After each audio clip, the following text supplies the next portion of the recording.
नमस्कार। सेहत से जुड़े हमारे खास कार्यक्रम हेल्थ गुरु में स्वागत है आप सभी का। मैं हूं आपके साथ ज्योति सिंह। जोड़ों में दर्द आज एक बड़ी समस्या बनती जा रही है, जो कि उम्र की सीमा के पार भी है।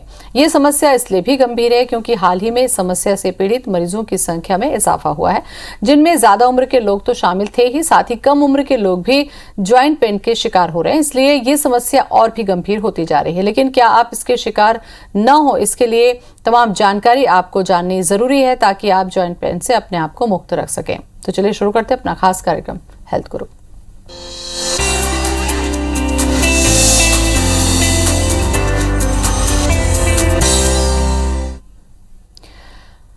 तो कैसे बच सकते हैं आप, साथ ही जॉइंट रिप्लेसमेंट की जो पद्धति है वो क्या है, ये तमाम बातों पर चर्चा करेंगे। हमारे साथ जुड़ रहे हैं orthopaedic and joint replacement surgeon doctor Sushil Sharma. Doctor Sushil, बहुत बहुत स्वागत है आपका शो में।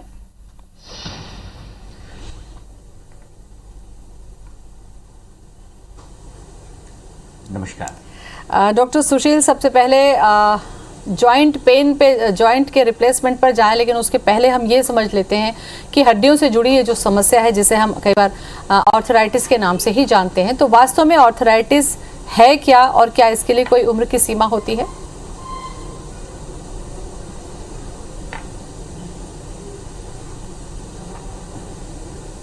देखिए, अर्थराइटिस एक कॉमन समस्या है, एक कॉमन जॉइंट से रिलेटेड जो प्रॉब्लम है उसका एक कॉमन टर्म है। तो अर्थराइटिस बहुत सारे प्रकार की होती है। जो कॉमनेस्ट अर्थराइटिस होती है उसे ऑस्टियोआर्थराइटिस कहा जाता है। ऑस्टियोआर्थराइटिस जो होता है वो उम्र दराज व्यक्ति में होती है। ऑन एन एवरेज फीमेल में आफ्टर 50 to 55 ईयर्स और मेल में अबाउट 60 ईयर्स अबोव में ये समस्या हो सकती है। ये एक डीजनरेटिव प्रोसेस है। कोई भी चीज हमारे शरीर की है, जैसे जैसे उम्र बढ़ती है उसका डीजनरेशन होता है, उसका क्षय होता है और उसी का एक परिणाम होता है ऑस्टियोआर्थराइटिस।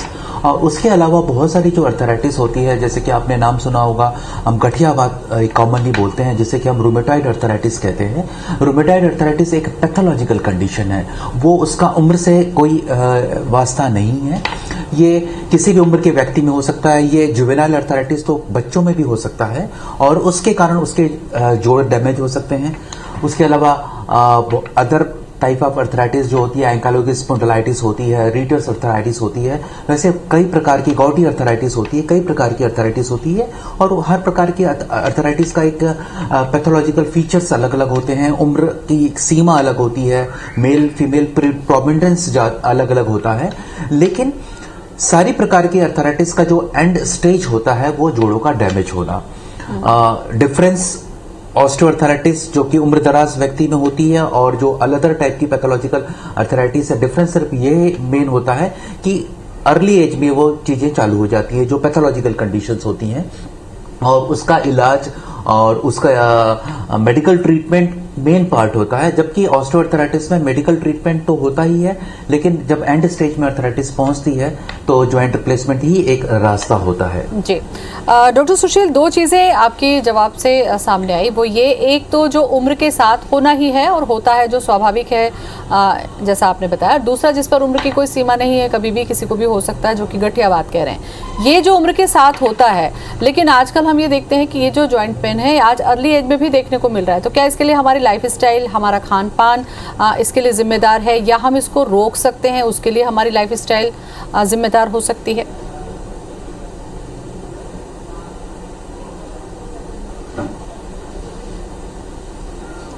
देखिए, जो कॉमन जॉइंट्स पेन होते हैं वो हर जॉइंट पेन अर्थराइटिस हो ये जरूरी नहीं है। जैसे कि आपने कहा कि खान पान, हमारी दिनचर्या, डेफिनेटली इसका एक बहुत मेजर रोल होता है। कुछ प्रकार के जो पेन, जॉइंट्स पेन हो सकते हैं, कॉमनली ऑस्टियोपोरोसिस के कारण भी हो सकते हैं। ऑस्टियोपोरोसिस का मतलब होता है हड्डियों का भुरभुरा होना। तो हड्डियों का भुरभुरा होना बहुत सारे कारणों से हो सकता है। जो एक कॉमन कारण अभी देखने के लिए आ रहा है, तो वायरल फीवर, कोई भी वायरल फीवर होता है, उसका सिक्किल होता है कि जॉइंट्स पेन होना, मसल पेन होना। और अभी खासकर कोविड के बाद हमारे पास बहुत सारे मरीज आ रहे हैं जिनको जॉइंट पेन की समस्या, जिनको मसल पेन की समस्या है। लेकिन ये अलग प्रकार है। इसमें जॉइंट का डैमेज होना एक कॉमन समस्या नहीं होती। तो ये इसका एंड स्टेज अर्थराइटिस में पहुंचना एक कॉमन समस्या नहीं है। दूसरा एक जो कारण होता है लैक ऑफ एक्सरसाइज। हम आजकल की जो दिनचर्या, भागदौड़ की दिनचर्या है, तो लोगों को पास अपने लिए समय नहीं है। जंक फूड के लिए लोग ज्यादा इजी फूड चाहिए, क्योंकि सब इतने बिजी हैं कि घर में एक न्यूट्रिशियस फूड बनाने के लिए किसी के पास समय नहीं है या खाने के लिए समय नहीं है। तो मोस्टली टेक अवे वाला आजकल फैशन है। हम फूड में ही अगर अपना ध्यान नहीं दिया और हमारा न्यूट्रिशन हमारा प्रॉपर नहीं हो रहा है, तो बॉडी कैसे नरिश करेगी, हमारी बोन कैसे नरिश करेगी, मसल कैसे नरिश नहीं हो रहा है तो बॉडी कैसे नरिश करेगी, हमारी बोन कैसे नरिश करेगी, मसल कैसे नरिश करेगी, हमारा ब्रेन कैसे नरिश करेगा। तो ये सारी शिक्षा हमको अपने बच्चों को, अपनी जो जनरेशन है, डे 1 से ही चालू करनी चाहिए कि न्यूट्रिशन का क्या इंपॉर्टेंस है और एक्सरसाइज का क्या इंपॉर्टेंस है। क्योंकि एक स्टेज के बाद मे बी आफ्टर 30-35 हर किसी की बॉडी में डिजनरेशन चालू हो जाता है। अगर उससे हमें बचना है तो सिर्फ और सिर्फ 2 ही रास्ते हैं, एक अच्छी डाइट और एक्सरसाइज। तो ये एक जो आपने ये तो बचाव की बात है डॉक्टर साहब कि जिनको नहीं हुई है जो तकलीफ, उससे बचा जा सकता है। लेकिन जब डॉक्टर के पास जाया जाता है और डॉक्टर्स कहते हैं कि रिप्लेसमेंट की जरूरत है, तो कई बार ये देखा गया है कि लोग इसको इग्नोर करते हैं कि पेन किलर से ये ठीक हो जाएगा। एक डर होता है प्रत्यारोपण को लेकर। आपको लगता है कि डरने की कोई वजह होती है क्या, या एक जॉइंट खराब है तो उसका दूसरे पर भी असर पड़ सकता है अगर आप सर्जरी नहीं कराते हैं तो?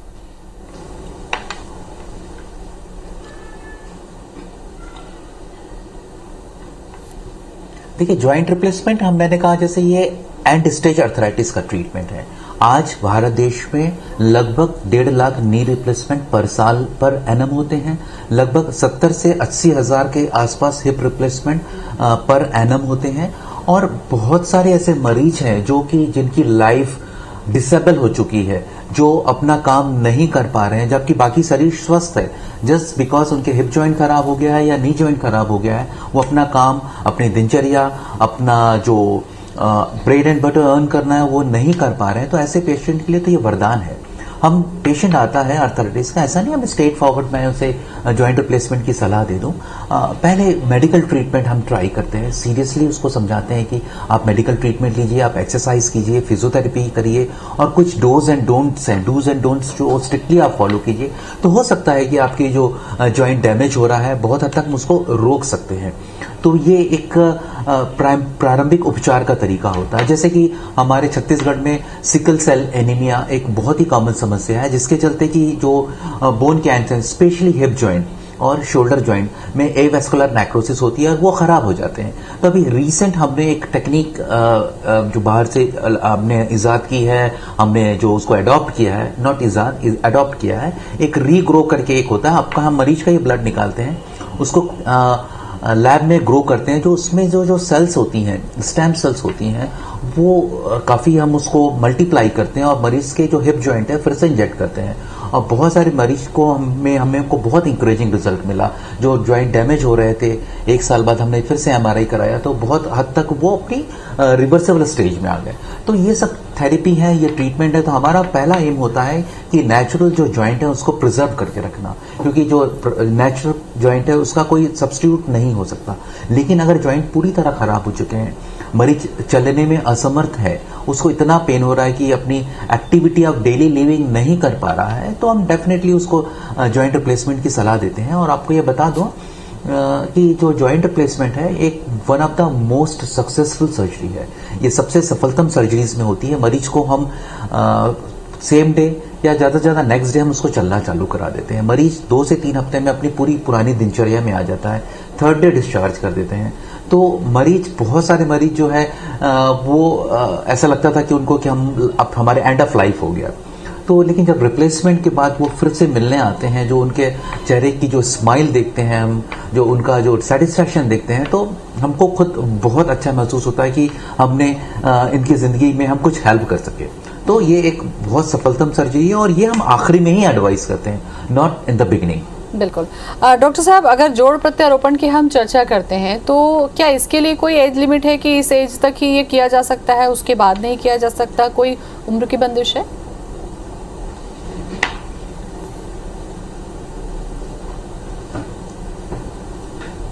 नहीं, ये उम्र की बंदिश नहीं है। तो मोस्ट इंपॉर्टेंट है कि मरीज की आवश्यकता, नीड क्या है। आज जो सिकल सेल मैंने जो अभी कहा था, कई मरीज आते हैं, मैंने 16 से 17 इयर्स के पेशेंट का हिप रिप्लेसमेंट किया है। 16-17 साल की उम्र, 18 साल की उम्र बहुत कम होती है, लेकिन अगर वो 16-17 साल का बच्चा अगर चल नहीं पा रहा है अपने दर्द के मारे, अपने सिर्फ हिप जॉइंट के प्रॉब्लम के कारण, जो दौड़ सकता है, फिर से खेल सकता है, तो ऐसे बच्चे को अगर मैं हिप रिप्लेसमेंट करके फिर से उसको नई जिंदगी दे देता हूं, फिर से एक लीप ऑफ लाइफ देता हूं, तो शायद इससे अच्छी गिफ्ट उसकी लाइफ में कोई नहीं हो सकती। और दूसरा व्यक्ति 92 साल का है, 93 साल का है, लेकिन उसकी जो फिजियोलॉजिकल एज है वो एक लगभग 70 से 75 साल की आयु जितनी है। फिजियोलॉजिकल एज, एक क्रोनोलॉजिकल एज, दो चीज मैं थोड़ा बताना चाहूंगा। क्रोनोलॉजिकल एज वो होती है जो हमारी एक्चुअल नंबर होती है। 1970 में हम पैदा हुए हैं, आज की डेट में हमारी 52 या 51 ईयर्स हो गए। लेकिन जो 50 साल का व्यक्ति या 51 ईयर्स का व्यक्ति भी अगर वो एक्सरसाइज कर रहा है, डाइट अच्छी ले रहा है, तो हो सकता है कि उसकी बॉडी की स्ट्रक्चर और बॉडी उसकी एक 35 से 40 साल के यंग व्यक्ति की तरह हो। तो फिजियोलॉजिकल एज जो है वो एक्चुअल क्या दिखती है वो इंपॉर्टेंट है। तो अगर वो 92 साल का व्यक्ति एक्टिव है और वो अपने काम कर रहा है, अपने बच्चों के साथ, अपने ग्रैंड पेरेंट्स के साथ लाइफ एंजॉय कर रहा है, लेकिन उसका नी खराब हो गया है, तो ऐसे व्यक्ति को डेफिनेटली मैं उसको एडवाइस करूंगा आप नी रिप्लेसमेंट कराइए। मैंने जो अधिकतम व्यक्ति का रिप्लेसमेंट किया वो 98 ईयर्स ओल्ड व्यक्ति का हिप रिप्लेसमेंट किया, 93 ईयर्स ओल्ड व्यक्ति का बायोलेटरल नी रिप्लेसमेंट किया है, और दोनों आज बहुत ही अच्छे हैं, आते हैं मुझसे मिलने। तो एक बहुत मुझे सेटिस्फेक्शन होता है कि इस उम्र में भी वो इतने एक्टिव हैं और उनसे बहुत कुछ सीखने के लिए मिलता है कि कैसे लाइफ को जिया जाए, कैसे लाइफ को एंजॉय किया जाए। डॉक्टर साहब, कोई भी सर्जरी हो उसको लेकर लोगों के बीच में मिथ भी होता है, और कई बार इसी मिथ की वजह से डॉक्टर्स के पास पहुंच नहीं पाते हैं और लंबे समय तक एक दर्द के साथ अपने जीवन को बिता रहे होते हैं। तो कुछ ऐसे मिथ भी मैं आपसे पूछूंगी, लेकिन भी सर्जरी जब आती है तो उसको लेकर एक मिथ लोगों के बीच में आता है कि अगर घुटने नकली होंगे तो आप पैर मोड़कर नहीं बैठ सकेंगे, चल नहीं सकेंगे, सीढ़ी नहीं चल सकेंगे, केवल दर्द से ही आराम मिलेगा। तो ऐसे बहुत सारी चीजें होती है जो हो सकता है जो मरीज पहुंचकर ठीक हो सकता था उसका भी दिमाग कहीं ना कहीं घूम जाता है। तो मुझे लगता है अवेयरनेस बहुत ज्यादा जरूरी है जॉइंट रिप्लेसमेंट को लेकर।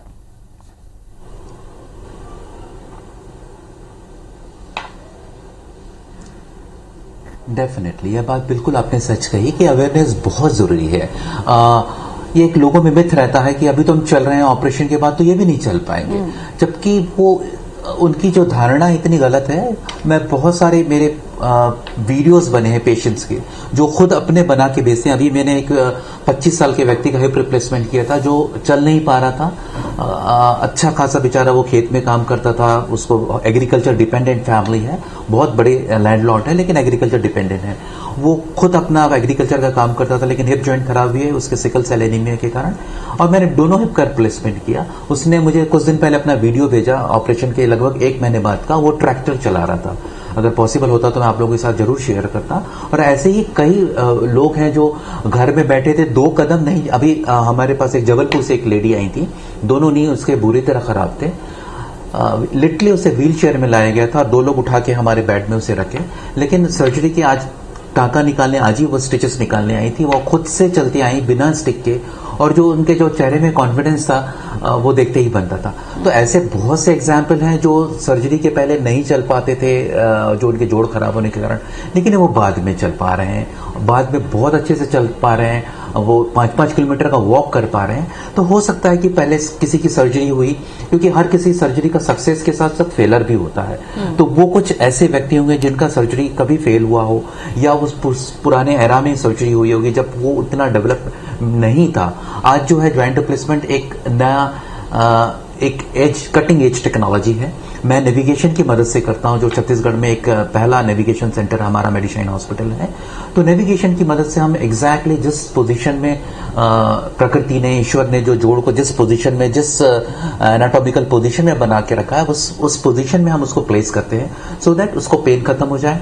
उसकी जो लॉन्गिविटी है ज्वाइंट की, क्योंकि हम कोई भी ज्वाइंट लगा रहे हैं, आर्टिफिशियल ज्वाइंट लगा रहे हैं, उसका एक एज होता है, सर्वाइवरशिप होता है।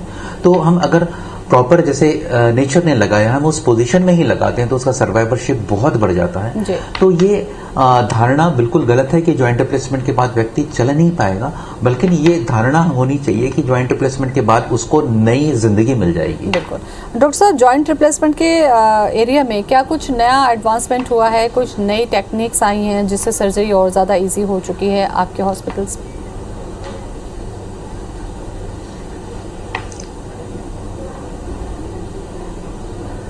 जी डेफिनेटली जॉइंट रिप्लेसमेंट या मेडिकल साइंस का ये जैसे एवर चेंजिंग साइंस है। डेली कुछ ना कुछ उसमें नए रिसर्च होते रहते हैं, नए एडिशंस होते रहते हैं। जो पुरानी टेक्नोलॉजी है वो डिलीट होती है, नई और नई टेक्नोलॉजी का आती है।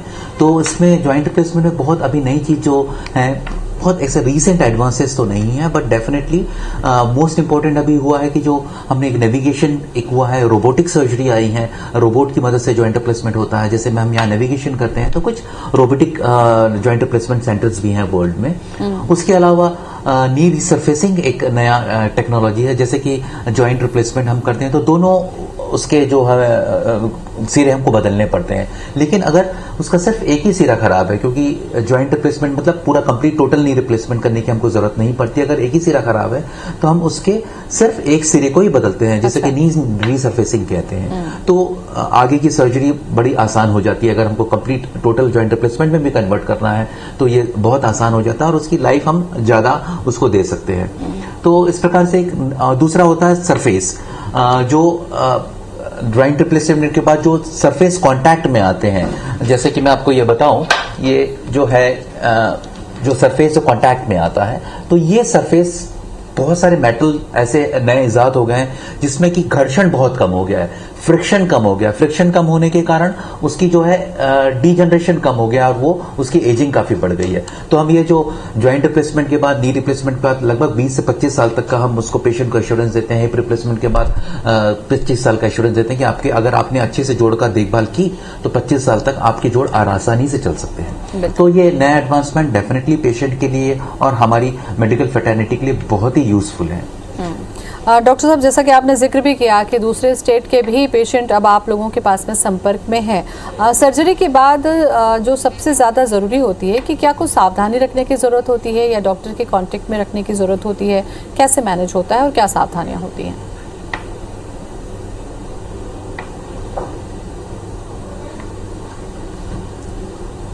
देखिए, आजकल तो जमाना है, जो एडवांसमेंट की बात की, एक शायद पॉइंट मेरा मिस हो गया था, day care surgeries. Even knee replacement को आप डे केयर सर्जरीज में कन्वर्ट कर रहे हैं। सुबह सर्जरी करते हैं, शाम को पेशेंट को छुट्टी कर देते हैं। तो कुछ डेफिनेटली पेन मैनेजमेंट के लिए कुछ उनको हम एक स्पेशल टेक्निक से ब्लॉक लगाते हैं और मरीज को, हमारे सेंटर में तो हमने अभी चालू नहीं किया है, बट वर्ल्ड के बहुत सारे सेंटर में डे केयर सर्जरी चालू हो गई है, क्योंकि बेड की कमी है। बड़े सेंटर जो वेस्टर्न कंट्रीज में बेड्स कम है हॉस्पिटल में, तो वो सुबह ऑपरेट करके शाम को भेज देते हैं। तो डेफिनेटली ऑपरेशन के बाद चाहे नी रिप्लेसमेंट हो चाहे हिप रिप्लेसमेंट हो, हम उनको एक सर्टेन प्रिकॉशंस होते हैं कि आपके जो 3 हफ्ते का एक मॉड्यूल होता है उसका, कि आपको पहले हफ्ते क्या करना है, दूसरे हफ्ते क्या करना है, तीसरे हफ्ते क्या करना है और क्या नहीं करना है। और इन सब में फिजिकल थेरेपी, फिजियोथेरेपी का बहुत इंपॉर्टेंट रोल होता है। तो हम पेशेंट्स को सलाह दे देते हैं कि आप फिजिकल थेरेपी इस प्रकार से आपको करनी है। आप अगर कोई असिस्ट फिजियोथेरेपी आपको कर सकता है तो बहुत अच्छा है। और ऑपरेशन के 1 हफ्ते बाद मरीज सीढ़ी चढ़ सकता है, मरीज ड्राइव कर सकता है। तो अपनी दिनचर्या में आने में उससे लगभग 10 से 12 दिन में पुनः अपनी वापस दिनचर्या में मरीज आ जाता है। बिल्कुल, तो काफी अहम जानकारी डॉक्टर साहब आपने दी, बहुत बहुत शुक्रिया आपका।